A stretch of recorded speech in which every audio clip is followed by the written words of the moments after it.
conversations with our friends saying I swear I quit.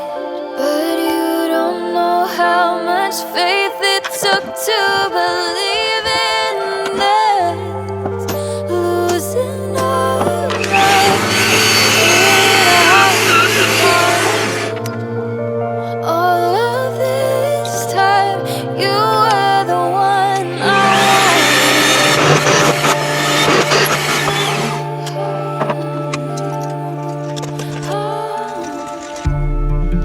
now I'll go driving through our sleeping town. Past lives remind me how to be strangers now.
Welcome back to my garage. We're just gonna jump straight into testing of the brute force concept engine.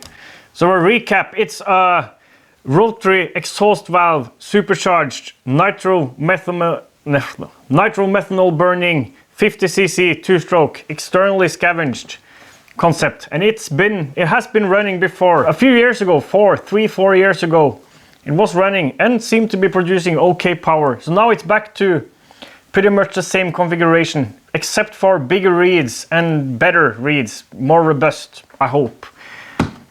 Everything is hooked up and ready to go. But before we start testing, first of all, thank you for the donations and my new patrons and everybody supporting me, especially now as we're going to attend Speed Week at Bonneville in August, and I definitely need your support and sponsors. So if you own a company or you know somebody who could use some advertisement, some banners, t-shirts, like whatever you want, we can probably make it happen. Stickers on the bike, stickers on the car, the trailer, stuff like that. Let me know, and it's much appreciated. And I just want to thank you again for all the donations and help so far. On with the show. First up now, we're just gonna see if it wants to run with the dyno connected, the makeshift brake disc dyno with this manual control here, and let it warm up a little bit, and then we'll see how the brake performs, if we're able to hold it at, like, give it some resistance and see how it behaves under some resistance. I think this is much more manageable than your typical piped two-stroke, because the torque delivery, it's much more linear here because of the blower and everything. So could be easier to control, we'll see. But first let's see how it runs. And we have no clue about timing, or we have some clue about how ignition timing is set up, but so it could be between like 15 and 25 degrees or something before top dead center. We can adjust that in software, but as of yet we have no clue about what kind of timing this engine will like. And I've got a boost gauge here, but unfortunately it's not hooked up to the computer. But I'll report the numbers after testing.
through the chain, so that was a good place to stop and assess the situation. Definitely needs a chain tensioner. Maybe not so much for tension, more for vibration, oscillation dampening. So that's needed, necessary. Seems to be not the easiest thing to control, and we didn't really get any numbers. Well, the numbers we got were some erratic information here. So upwards of like 6 horsepower, which isn't much. There's some small issues we have to fix, and then we have to start figuring out how it wants to, like how much ignition timing does it want. I couldn't give it full throttle, which I definitely could earlier. So it could be either, I think it's actually getting too little fuel at high throttle openings, because fuel consumption is not as bad or as insane as it used to be. So probably we need to install a larger main jet or turn that opening plunger thing out a little bit. And I think ignition timing is far too low. As there's no pipe here, I'm pretty sure we need much more ignition timing, maybe a rising curve like in a 4-stroke versus how it is with a normal 2-stroke. And there's leaks at both reed cages, so we'll have to, that's the first thing we'll have to fix. And we also have to take out the reeds and aerate them to not have them being softened by the methanol and nitromethane.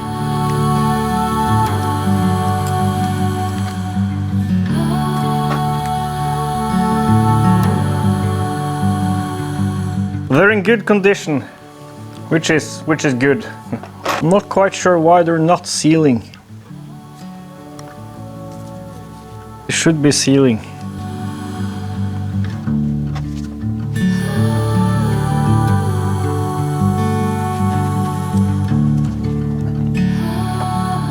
Both reeds are in good condition. Same goes for the reed cages. Why they're not sealing is a mystery.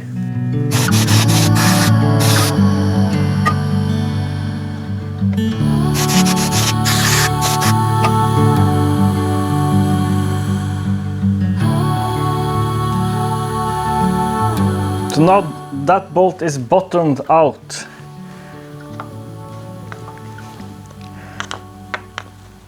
And I don't think that's our problem, because at least for that one, we're should provide some clamping. I'll add a washer just to be on the safe side, but I don't think that's our problem. Could be that's the only bolt hole that's deep enough. We'll see. It's starting to bottom out there. It could be that it's not deep enough. I'll add washers. I think I'll add some goo to the gaskets just to help the seal. I'm not sure if it was easy to see in the footage, but you could see at higher RPM this was starting to dump out excessive pressure. We have this bleed valve, so we can start bleeding pressure from here so that it keeps shut for longer, making us be able to build higher pressure and probably push more mixture at higher RPM when time areas are starting to get lower.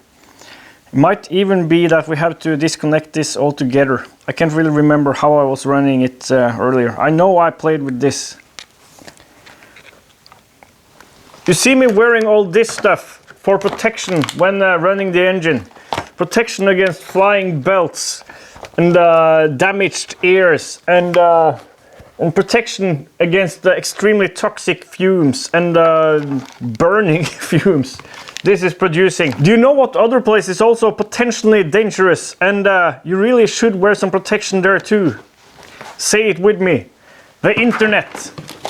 So this video is sponsored by our all-time favorite sponsor, NordVPN. NordVPN, and say this with me too, creates an encrypted tunnel for your data to travel in so that no one can spy on your data and steal your data, credit card information, passwords, all that stuff, everything you do. I'm going to shamelessly use this little sponsored segment to ask you, NordVPN, if you would be willing to sponsor my Bonneville attempt this year.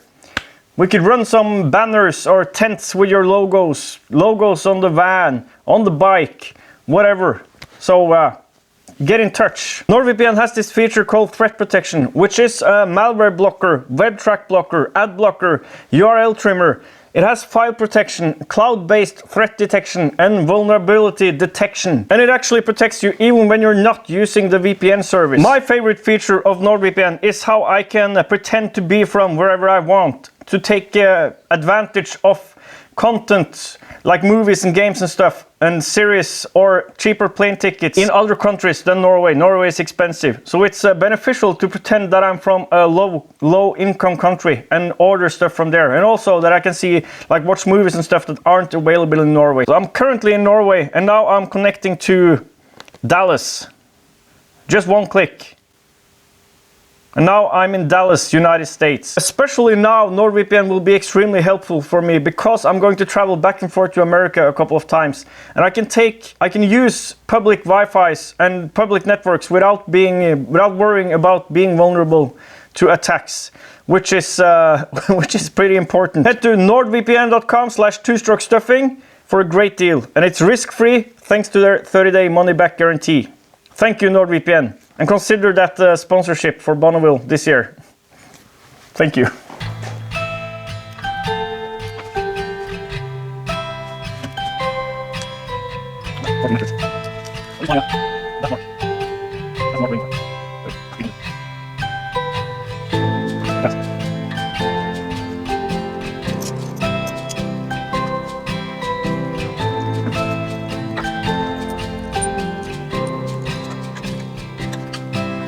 Sail away speeding, lost in a dream, and reverie keeping a world of your own.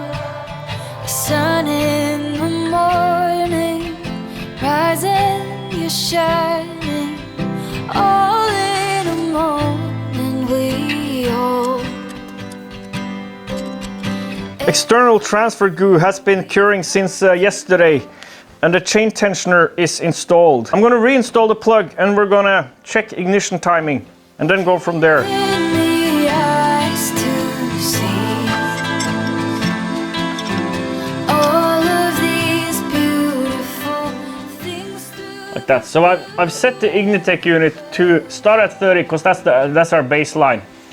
And then dip down to 15 now. And that's the same as before because it was set at 35, but never mind. And then quickly jump up again. And I'm going to use this very high-tech idle adjustment block and hold it at a steady RPM. And then use the light to see where timing is sitting and then adjust accordingly.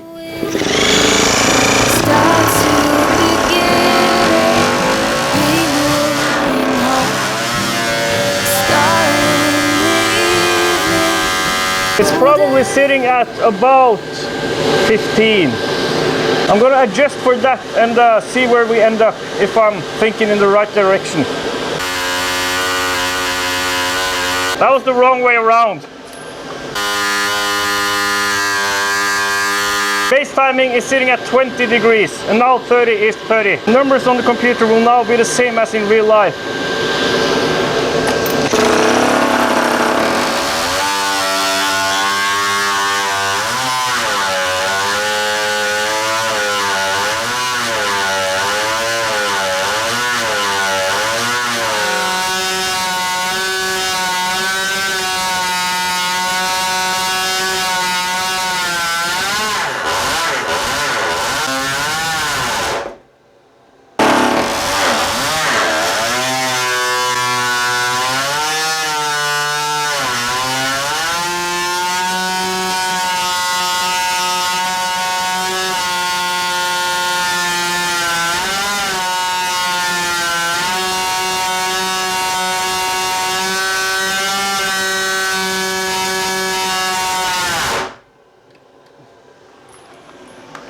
We're up from yesterday's best, which was 5.83 horsepower, up to 8.51 horsepower. My brake disc is struggling. It started smoking badly. I'll have to reapply some WD-40 to help it. But promising results. So this from fixing ignition timing or setting ignition timing to 20 degrees before top dead center. It was probably sitting at much less earlier. And fixing the leak in the transfers. I couldn't see them leaking now.